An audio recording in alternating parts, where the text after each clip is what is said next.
ನಿಖಿಲ್ ಸೋಸಲೆ ಹಾಗೆಯೇ ಉಳಿದಂತ ಆರೋಪಿಗಳು Matthew, Sunil Matthew, ಜೊತೆಗೆ DNA ಎಂಟರ್ಟೈನ್ಮೆಂಟ್ಸ್ ನ ನಿರ್ದೇಶಕ ಸುನಿಲ್ ಮ್ಯಾಥ್ಯೂ, ಮ್ಯಾನೇಜರ್ ಕಿರಣ್, ಹಾಗೆಯೇ ಮತ್ತೋರ್ವ ಸಿಬ್ಬಂದಿ ಸುಮಂತ್, ಈ 4 ಜನರನ್ನ ನ್ಯಾಯಾಂಗ ಬಂಧನಕ್ಕೆ ಒಪ್ಪಿಸಲಾಗಿದೆ.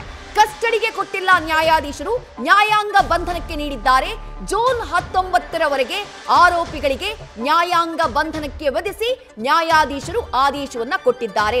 ಡೀಟೇಲ್ಸ್ ನನ್ನ ಸಹೋದ್ಯೋಗಿ ಸಂದೇಶ್ ನೀಡ್ತಾ ಇದ್ರು.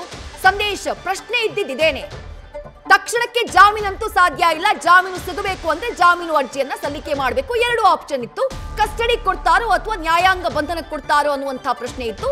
ಈಗ ಜೂನ್ 19ರವರೆಗೆ ನ್ಯಾಯಾಂಗ ಬಂಧನ, ಮುಂದೇನಾಗಬಹುದು ಅಂತ ಹೇಳಿ.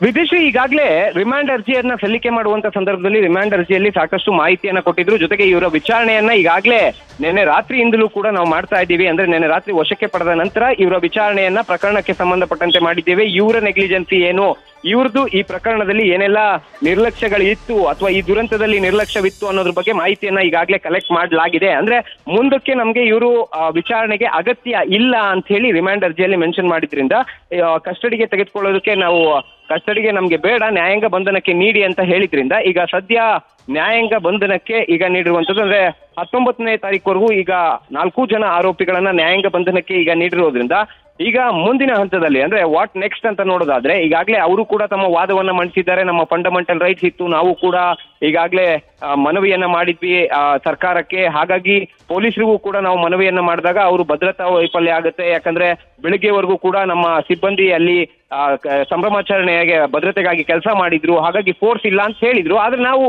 ಅನುಮತಿಯನ್ನ ಕೇಳಿದ್ವಿ ಅಂತ ಹೇಳಿದ್ದಾರೆ. ಆದ್ರೆ ಇವೆಲ್ಲವನ್ನು ಕೂಡ ಪರಿಗಣಿಸಿ ಇಲ್ಲಿ ನ್ಯಾಯಾಂಗ ಬಂಧನಕ್ಕೆ ನೀಡಲಾಗಿದೆ. ಅಂದ್ರೆ ಸೋ ಸಿಂಪಲ್, ಇಲ್ಲಿ ಜಾಮೀನು ಅರ್ಜಿಯನ್ನ ಸಲ್ಲಿಸಿ ಯಾವುದೇ ಕಾರಣಕ್ಕೂ ಕೂಡ ಜಾಮೀನು ಸಿಗೋದಿಲ್ಲ. ಅಂದ್ರೆ ಮೊದಲಿಗೆ ಜಾಮೀನು ಅರ್ಜಿಯನ್ನ ಸಲ್ಲಿಕೆ ಮಾಡಬೇಕಾಗುತ್ತೆ. ಅದಾದ ನಂತರ ಆ ಜಾಮೀನು ಅರ್ಜಿಗೆ ಆಕ್ಷೇಪಣೆಯನ್ನ ಸಲ್ಲಿಸೋಕೆ ಪಿಪಿಗೆ ಅಂದ್ರೆ ಸರ್ಕಾರಿ ಅಭಿಯೋಜಕರಿಗೆ ಅವಕಾಶವನ್ನ ಕೊಡಲಾಗುತ್ತೆ. ಸರ್ಕಾರಿ ಅಭಿಯೋಜಕರು ಆ ಒಂದು ಜಾಮೀನು ಅರ್ಜಿಗೆ ಆಕ್ಷೇಪಣೆ ಸಲ್ಲಿಕೆ ಮಾಡಿದ ನಂತರ ವಾದ ಪ್ರತಿವಾದವನ್ನ ಆಲಿಸಿ ಅಲ್ಲಿ ಜಾಮೀನು ಆದೇಶವನ್ನ ಕೊಡಲಾಗುತ್ತೆ. ಹಾಗಾಗಿ ಇಲ್ಲಿ ಪ್ರಮುಖವಾಗಿರುವಂತದ್ದು ಈಗ ಸದ್ಯದ ಮಟ್ಟಿಗೆ ನ್ಯಾಯಾಂಗ ಬಂಧನದಲ್ಲಿ ಆರೋಪಿಗಳಿರ್ತಾರೆ. ಆದ್ರೆ ಈ ಒಂದು ಪ್ರಕರಣದಲ್ಲಿ ಅಂದ್ರೆ ಇಲ್ಲಿ ದಾಖಲಾಗಿರುವಂತ BNS ಸೆಕ್ಷನ್ಸ್ ಗಳನ್ನ ನೋಡ್ತಾ ಇದ್ರೆ ಈ ಒಂದು ಪ್ರಕರಣದಲ್ಲಿ ಜಾಮೀನು ಸಿಗುವಂತ ಸಾಧ್ಯತೆಗಳು ದಟ್ಟವಾಗಿದೆ. ಯಾಕಂದ್ರೆ ಎಲ್ಲವೂ ಕೂಡ ಬೇಲಬಲ್ ಸೆಕ್ಷನ್ಸ್ ಗಳು ಆಗಿರೋದ್ರಿಂದ ಈಗ ಮುಂದಿನ ಹಂತದಲ್ಲಿ ಜಾಮೀನು ಅರ್ಜಿಯನ್ನ ಸಲ್ಲಿಕೆ ಮಾಡಿದ್ರೆ ಜಾಮೀನು ಸಿಗುವಂತ ಸಾಧ್ಯತೆಗಳು ದಟ್ಟವಾಗಿದೆ. ಹಾಗಾಗಿ ಈಗ ಸದ್ಯ ನ್ಯಾಯಾಂಗ ಬಂಧನದಲ್ಲಿ ಇದ್ರೂ ಕೂಡ ಮುಂದಿನ ಹಂತದಲ್ಲಿ ಜಾಮೀನು ಅರ್ಜಿಯನ್ನ ಸಲ್ಲಿಕೆ ಮಾಡಬಹುದು.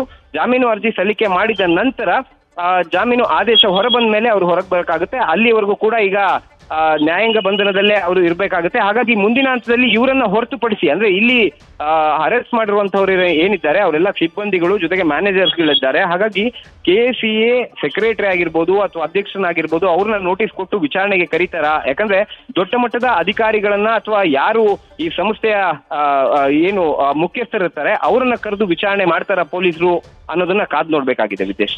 ರೈಟ್ ಸಂದೇಶ್, ಥ್ಯಾಂಕ್ ಯು ತಮ್ಮೆಲ್ಲ ಮಾಹಿತಿಗಾಗಿ. ನ್ಯೂಸ್ ಫಸ್ಟ್, ನಿರ್ಭೀತಿಯಿಂದ ನಿಮ್ಮ ಪರವಾಗಿ.